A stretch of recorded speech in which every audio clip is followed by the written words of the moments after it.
Team Penske. Simon Pagenaud driving the number 22 Menards Team Penske Chevy for the team. Will Power driving the number 12 Verizon Team Penske Chevy. And Josef Newgarden this week driving the PPG number 2 car for the team. Simon, we'll go ahead and start with you since you're our honored guest today. What? You are. I am? Okay. Yes, you are. All right. We saw, you're always our honored guest, right? Every day. We saw in your post-event quote yesterday that you guys were experimenting with a lot of different things on the car. Is that because of the new venue, or have you felt that something that you've been working on has needed to change throughout the weekend? No, we're just experimenting. Yeah, I mean it's basically a new track. We've been here testing. First session was interesting because it was quite different to the end of the test. Obviously, it was less grip on the track.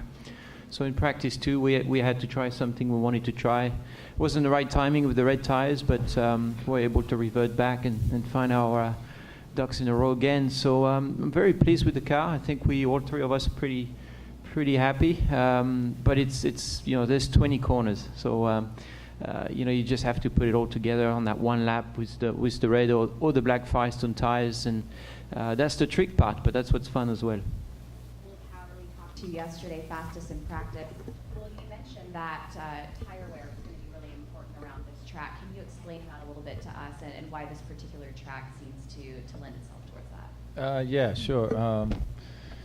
It's the degradation here. It seems pretty big so far, but sometimes that changes once the rubber goes down on the track. So we'll see how that plays out. But I'm hoping there is degradation. It helps with the racing and definitely helps people run different strategies and such, creates opportunities, it's good for the fans. So yeah, we'll see how it plays out, get through qualifying first and see where we're starting. Josef Newgarden coming off of a race win at the season opening Firestone Grand Prix of St. Petersburg. Josef, how important was that for you to really kick off this season in the strongest way possible? Well, it was nice, I can tell you that. I've never personally had a great start to the year at St. Pete. I think our best finish before that was 7th, and that was the year prior. So it's really nice to, get a strong start to the season.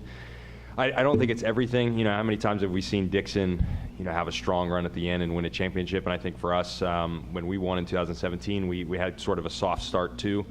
So it's not. It's not make or break to start the season strong, but it certainly helps. I think if you had a preference, you'd like to have more of a cushion and build a gap and then try and maintain through the end of the year. So, it's only one round. There's a lot more to go, and that next stop is here. So we've got to try and capitalize this weekend and just be consistent all throughout the year. Questions? Yes.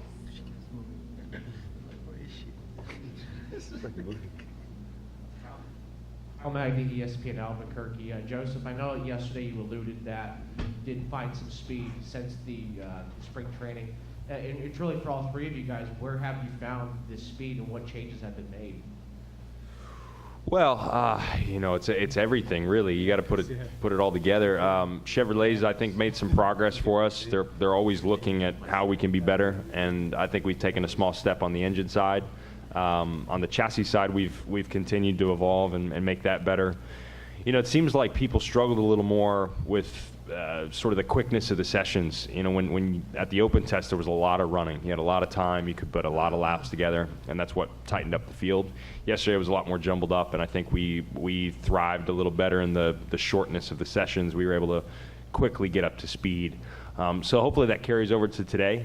People are going to have done their homework again last night. But to answer your question, we made progress on both sides. The chassis is a little bit better. We've made the car a bit more compliant in some areas. The handling is a bit better in low-speed corners that we were looking for. And then I think our engine's a bit better. A question for you, sir. This track design, COTA, is there anything you can compare to racetrack in Europe? For me personally, some parts, not everything, but some parts looking similar to Mexico. Well, yeah, I would agree with that, the chicanes, but I think, the turn 4, 5, 6 complex area is more like Silverstone. There's a lot of similarities to Silverstone for sure. Then there's the trick part here is you have those flowing corners, but you also have hairpins. and that doesn't go together with the mechanical setup of the car. So that's what makes it really tricky, but a lot of fun as well. Any other questions? It's a question for all of you. I'm just wondering, last year you went to 3 cars, and I wondered, was there an adjustment period in the team, and now this year, are you kind of running on all cylinders, and are things really working really well with just 3 instead of 4?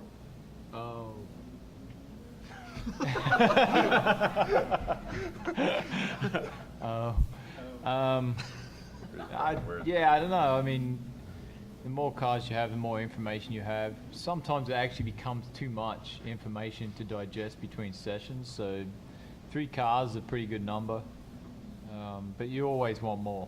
I mean, more information. Obviously, getting through all that stuff is tough, but yeah. You want a little of all of us? Yeah. Yeah, I mean, I don't think that really had any bearing on how we performed last year, to be honest. Like Will said, we'd prefer to have more. It's never bad to have more quality information, and Elio was very quality. You know, he was a great driver, had always good information. His engineer that we had always had good information. So it's that added to the program, but you know, reducing that, I don't think we lost anything. I think we struggled more in some areas with the new aero kit, getting the most out of it, and I think we're just making progress with it, and that's kind of what you're seeing to start this year. Simon, you drove at Sebring this past weekend. How much did that help you, prepare for this race?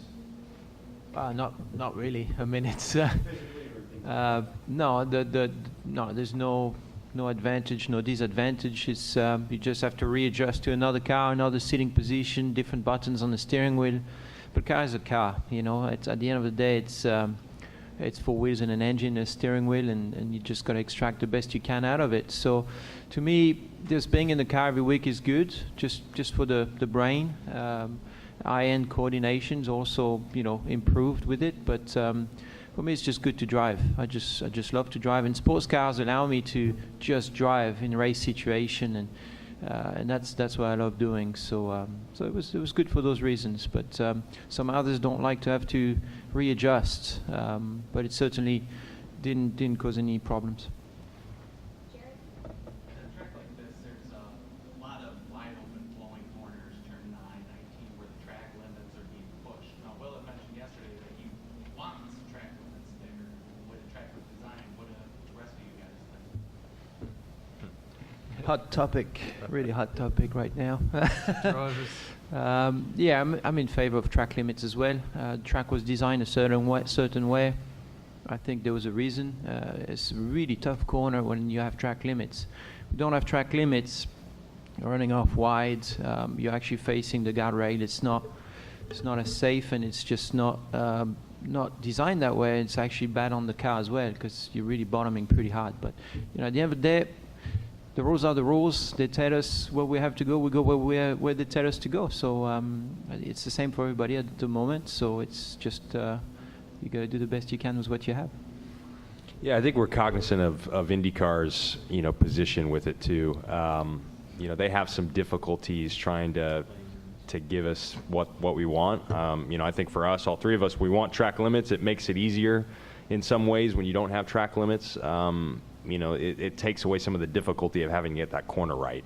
So we don't like that. And then certainly there's maybe other aspects that we don't like with it too, such as safety, the way you pull into pit. But right now we just don't have a great solution to police it and how we implement that for the way IndyCar puts on a show for a race. They don't like being involved too much. They don't want to put penalties out when they don't need to, and they don't want to alter a race result if they can get away with it. And I understand their position. So essentially we just need to find a solution coming back. So for now, this is what we've got, and we'll try and find a solution going forward. Mary? For Joseph and Simon, what is it about the way Team Penske can get the most out of the red tires? And Simon, I remember at Detroit a few years back, I think you were on the pole. You did like 22 laps on a set of red tires that some people may have had them wear off much earlier. And then Joseph, at St. Pete, you did 2 sets of reds, and you did that last stint all the way to the end.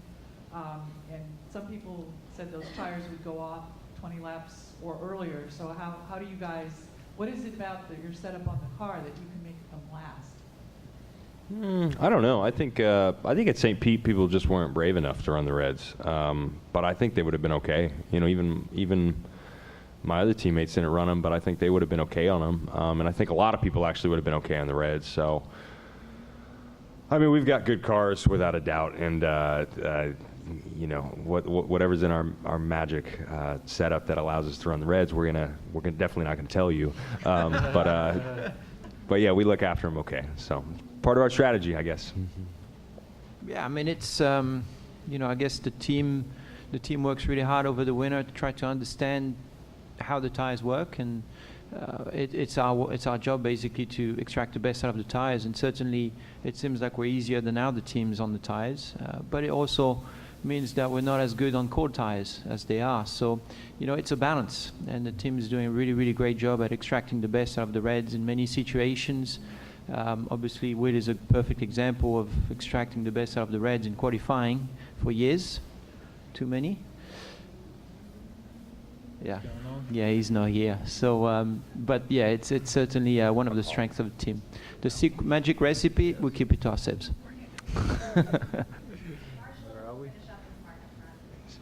Joseph, you and Simon had some fun prank battles going on last year. Curious if there's something going on where Simon never takes off his driver's suit as some sort of new prank, or what's going on there, guys? Go ahead. Sadly, no. Add volume. Sadly, no. I mean, I think the suit situation is entertaining. I like it. I like seeing it, but I'm not involved in it. You like seeing my suit? I like seeing the suit photos. I think they're great. But no, I'm not involved. You should go back to your hotel with your suit on. This could be a new thing. You know, maybe we start a suit thing. You know, I don't know. But we don't have anything up our sleeves yet. Not yet, but you know, we're pretty creative. There could be something. You know, maybe we need to think of something. We're pretty creative, so. I understand. You're saying we should create something, so we'll think about it. We'll think about it. Promise. We'll take our last question from Mark. I might have two. The first one is going back to turn 19. With the drivers going so far off the track and back on, if another driver stays on the track, on the limits, when you come back on, is there a blind spot there? Can you see the driver who stayed on the track as you come back onto the track? And might that cause a collision? You actually get penalized if you stay on the track, so you have to make sure to go off. No, I'm just kidding. Is that right? That would be very odd, though, wouldn't aware. it? Yeah. No.